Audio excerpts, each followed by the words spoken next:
Allahumma salli ala nabiyil hashimi Muhammadin wa ala alihi wa sallim taslima.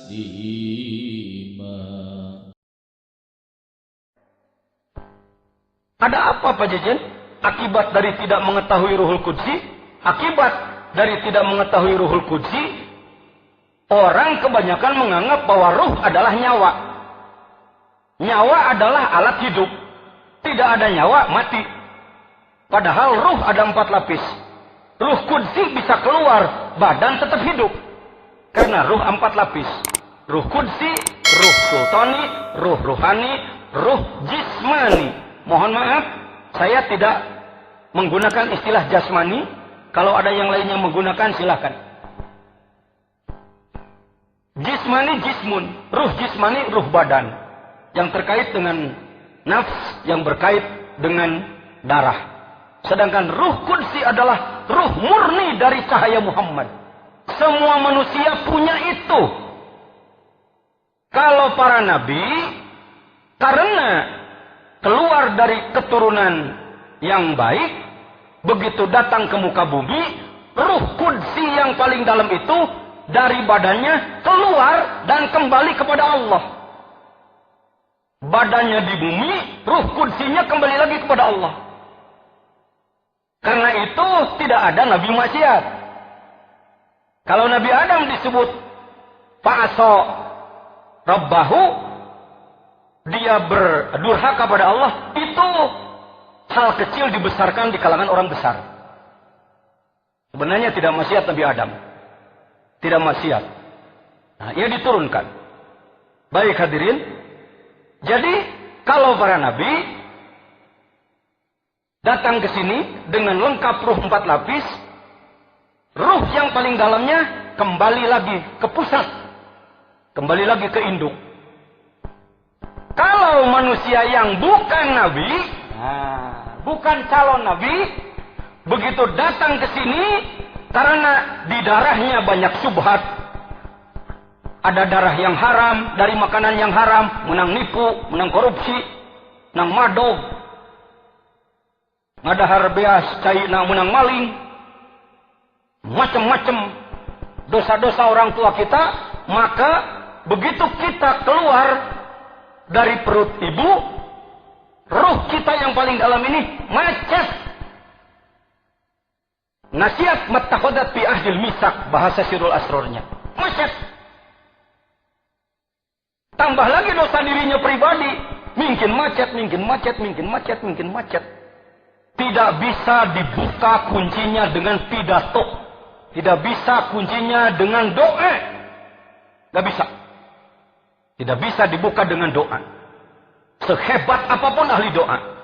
Kalau orang sudah bisa berdoa, umpamanya menghilangkan gunung. Allahumma azil hadal jabal. Ya Allah, hilangkan gunung. Las langit. Hebat. Orang ini bisa menghilangkan gunung. Allahumma ja'al hadal bahra. Umpamanya ardon. Ya Allah, laut ini jadikan tanah. Hamparan tanah. Hebat, hebat. Hebat. Tidak akan bisa membukakan kunci yang mengunci ruh Quds. Ini jarang dikenal ini. Jarang dikenal. Alhamdulillah. Alhamdulillah. Alhamdulillah. Andaikan saya tidak dipertemukan dengan guru mursyid, saya tidak akan paham yang begitu. Saya pasti sombong saja.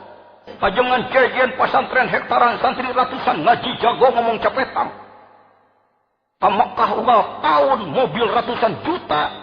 Jabatan ketua umum majelis ulama. Suriah Nahdlatul Ulama Jawa Barat. Wah, mulak cangkengna lain lumayan. Paingan batur, armungun kalengkahan hirup. Paingan batur, resep nincak batur. Paingan batur, sebab tidak mengenal yang tadi. Setelah ke Suriah Laya, saya baru berani mengatakan jajan teh tolol, goblok, ecrog. Setelah kesini saya dulu disebut goblok ku batur, sikat lah ku yang baturna. Alhamdulillah. Nah, karena mengenal Ruhul Quds. Siapakah yang bisa membukakan kuplah, membukakan gembok yang mengunci ruh paling dalam sehingga dia tidak bisa keluar adalah mursyid kamil mukammil. Ini tegas ini pengetahuan yang harus diketahui oleh seluruh cendekiawan, akademisi, dosen, sarjana, mahasiswa, santri, masyarakat. Saya mau nanya, Bapak sebelum ke Suryalaya pernah dengar ginian enggak? Tidak pernah. Siapa yang mau membahas? Lugas ka dia gelo banuliur kana nu kieu ya. Ada ya. Ada tahap-tahapan. Kenapa pengersa Abah? Dulu ketika saya dengan pengersa Ajengan Gaos menyampaikan setiap bulan, begitu turun beliau selalu menyanyikan tidak ada gosora, nah, beliau. Hadirin rahimakumullah. Bagaimana kalau bertemu dengan mursyid tapi tidak kamil, bukan mursyid sempurna, mal bisa muka, walaupun memberikan ijazah talqin la ilaha illallah, cuma jadi wiridan. Diamalkan oleh kita la ilaha illallah, la ilaha illallah, dapat pahala aja, tapi tidak terbuka yang disebutkan iftah lana putuhal arifin atini mahabbataka wa marifataka, itu adalah terbukanya kunci gembok batin yang kalau ditimbang itu jutaan ton itu. Kalau ditimbang pakai timbangan itu jutaan ton itu. Agehna di jero macet. Hanya oleh Allah dan oleh orang yang diberi kepercayaan oleh Allah untuk ngurus itu. Jadi supaya tahu, jangan anggap pengersa Abah ini kiai biasa atau kiai tukang doa. Banyak ikhwan yang datang ke Abah senang kalau didoakan, alhamdulillah, bahkan udah diberi talqin zikir jahar kopi masih minta yang khusus Abah. Kok belum dikasih yang khusus? Dianggapnya la ilaha illallah itu enggak khusus. Itu rajanya kalimah. Rajanya kalimah. Kalimah la ilaha illallah itu rajanya kalimah. Kalau udah dikasih rajanya, kok masih minta prajuritnya? Ya, karena saya jarang menyampaikan, maka satu kali kesempatan ini saya agak habiskan bicara. Yang paling sulitnya dalam tarekat, pengetahuan yang paling sulitnya dalam tarekat ini. Ya, hadirin. Jadi la ilaha illallah yang kita amalkan bukan wiridan biasa cari pahala, bukan. Tapi sedang melakukan perjalanan ruh menuju Allah. Sedang melakukan perjalanan ruh menuju Allah. Dari mana ke mana? Dari bumi ini masuk ke langit satu. Ruh kita masuk ke langit satu. Langit 2, 3, 4, 5, 6, 7, itulah malakut. Tembus lagi ke Sidrah Muntaha seperti Rasul Mi'raj dulu. Ruh kita, ruh ibu, ini peot, bodoh. Bapak yang barangkali miskin, cuma tukang beca, itu urusan duniawi. Bisa jadi ruh Anda yang penampilannya bodoh, penampilannya tidak apa-apa, babacaan ke balelo. Tapi karena Anda dituntun ku ruh kamil, ruh suci, maka Anda melakukan perjalanan ruh menuju Allah. Masuk ke langit satu. Ruh mana? Ayo nih. Bukan nanti mati. Ike mun maut, ngan modar wae ngomong gitu. Yang bisa selamat nanti itu kalau jurusan selamat dari sekarang gitu. Ya. Tarjun najata walam tasluk masalikaha inna safinata la tajri alal yabisi. Maneh hayang salamet temapai jalan salamet. Lir umpama kapal laut hayang berjalan di darat mal bisa. Lamun jelema kakalir nepina. Mun jelema ngagidi ka kidul nepina. Sekarang kita. Cuma jangan banyak ngomong sama orang. Tau nggak? Gini gue sehari-hari cuma tukang parkir, tahu nggak? Ruh gue lagi di sana loh. Ulah ngomong gitu. Itu namanya porno, itu namanya haid. Tapi Anda harus tahu. Ya, bukan doa. Kalau doa itu minta. Masyarakat umat Islam Indonesia ini baru mengacungkan jempol pada seorang kiai kalau kiai itu cepat diijabah doa. Kalau ke situ cestem. Kalau ke situ instan. Waduh, luar biasa. Bapak perlu tahu. Bisa jadi orang diijabah doa karena Allah senang pada dia. Bisa jadi karena istidraj. Nyungkun. Sebenarnya Allah nggak ridho sama orang ini. Tapi karena orang ini sering minta dikasih. Siap. Sama dengan anak yang malas kerja. Minta uang kepada ibunya. Nggak dikasih meledok kaca. Dikasih aja. Siap. Si bergong siap. Dibere mah dibere. Masyarakat Indonesia nggak paham. Kalau ada kiai doanya diijabah. Itu diagung-agungkan. Kalau kita ke Suryalaya. Nggak ngejar itu. Kita ini sadar bahwa Allah menciptakan Nur Muhammad. Dari situ diciptakan semua ruh. Ruhul Qudsi, ruh sultani, ruh ruhani, dan ruh jismani. Dimasukkan ke dalam diri kita. Dan yang paling dalam itu macet. Maka itu hanya bisa dibuka oleh Syekh Mursyid Kamil Mukamil. Ya sudah. Hampir saya nyebut atau oleh wakilnya. Wakil nggak ada yang bisa buka. Wakil itu hanya menyambung saja. Hati-hati para wakil ya. Halo para wakil. Jangan nanti karena sudah jadi wakil jadi raja ikhwan. Pengen dilayani, ngatur itu, ngatur ini. Ngatur orang semau kadut sendiri. Wakil itu hodim, sama aja dengan tukang masak di dapur. Kenapa saya ajangan jajan waktu ada Mang Ahmadi turun dari Mercedes, cium tangan ke Ahmadi, padahal Mang Ahmadi tukang ngepel, sama aja. Saya diberi lahan hidmah oleh Abah di Wakil Talqin dan bidang ilmu dakwah, Mang Ahmadi ngepel di hareup non bedaan. Ini liwat, sesalaman, batur tercium, begitu kan kena irung lah, cuh. Watuh, lehong mun lehon deh. Maaf ya, maaf. Dirin, baik. Sampai di mana tadi saya ngomong? Sampai di ruh. Jadi ibu-ibu, bapak-bapak datang ke Suryalaya itu diapakan oleh Abah? Ngahulang deh. Dibukakan kunci yang mengunci Ruhul Qudsi. Memangnya Pak Jajan kembalinya Ruh Qudsi kepada Allah itu apa hukumnya? Wajib ain. Karena saya mantan ketua fatwa, sekarang jadi ketua umum Majelis Ulama, maka ngomong saya gaya fatwa. Berdasarkan, mengingat, menimbang keputusan. Ya, fardu ain. Jadi orang yang nantinya akan bisa kembali kepada Allah setelah mati, kalau kembali saja sekarang. Hadisnya, pengersa. Nah, bagian pengersa. Hadis sahihnya dari apa itu? Mutu qabla an tamut. Yuk ngomong saudara, mutu.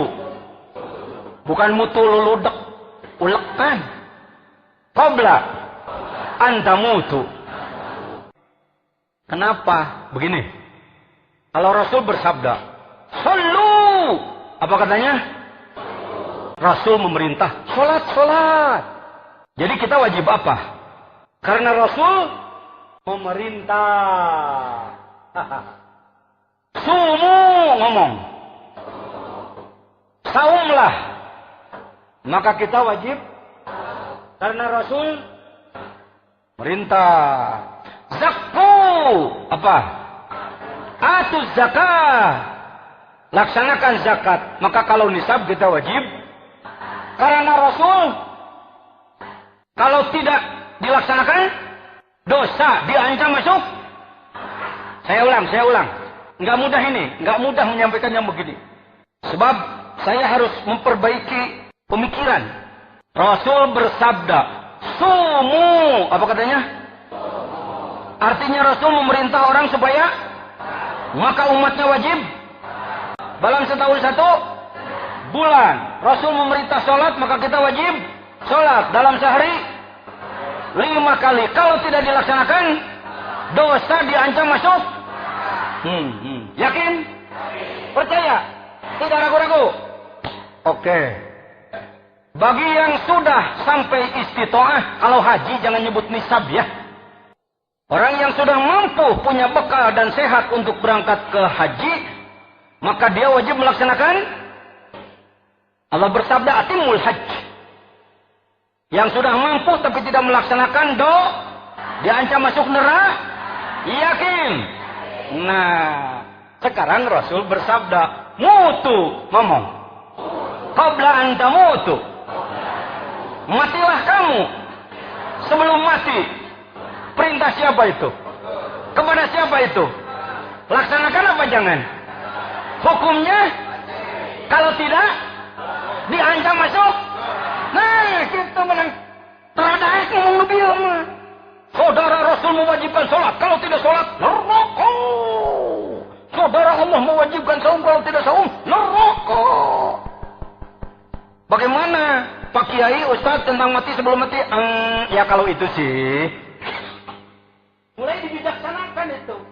Jadi kalau itu sih ya terserah ya. Ya hadirin sebenarnya saya itu paham. Ngan mengaku itu paham ya. Rasul memerintah mutukot.